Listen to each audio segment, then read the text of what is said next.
So today we are going to solve the problem on moment of inertia.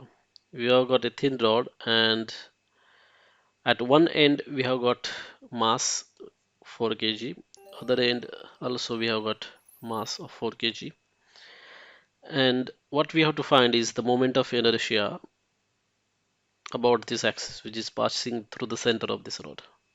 So the moment of inertia is given by this formula mr square where m is the mass of the object and r is the distance between that mass and axis of rotation. So axis of rotation in this case is this one, that is the axis of rotation. So if you consider this mass m1, then that distance is going to be r. So let us say that is 5 meters, and this is also 5 meters because that axis is at the center. So if you plug in these values, we will get mass as 4 kg and r, that is distance between that object and the axis of rotation, is 5 meter. But this moment of inertia is just for this particular mass m1. What we want to do is we want to calculate the moment of inertia for entire system. So basically we will have to add the moment of inertia of this m1 as well as m2. So we can write mr square plus mr square. So it is gonna be 2mr square. So which comes out to be 2 into m is 4 kg, r is 5 into 5. So which comes out to be 2 into 100. So that is 200 kg meter square.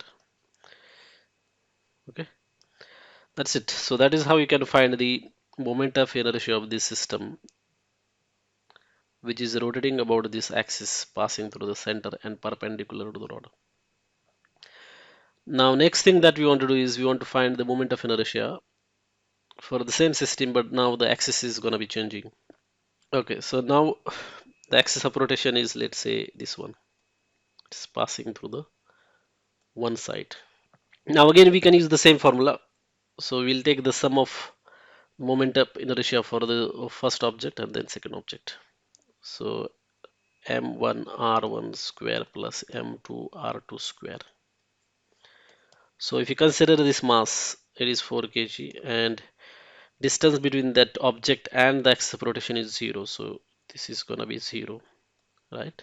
Because this axis is passing right from this object. So the distance is 0.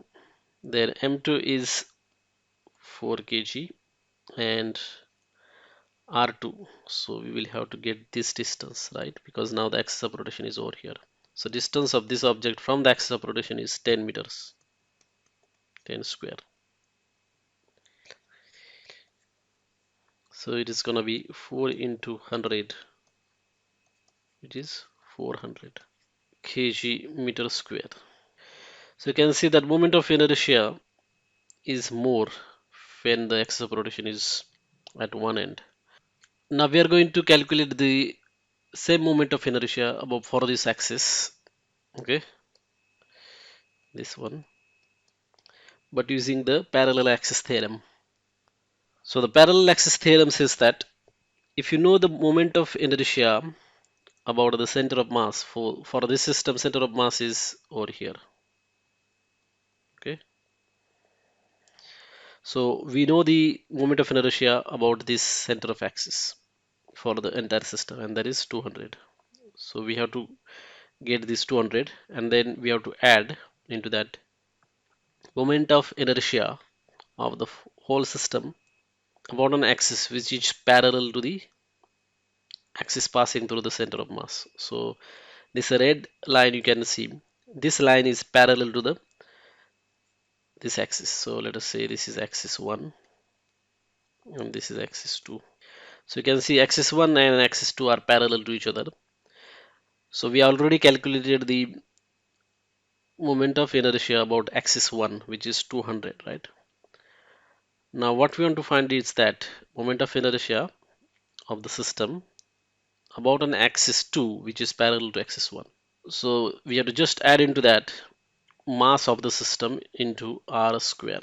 So mass of the system is 8 kg. So we have to consider this both the masses and then r square. So r is basically the distance between these two axes. So what is the distance between these two axes? It is 5. So into 5. So if we do this calculation, you will see this is 200 and then answer is 400. Same answer that we got before.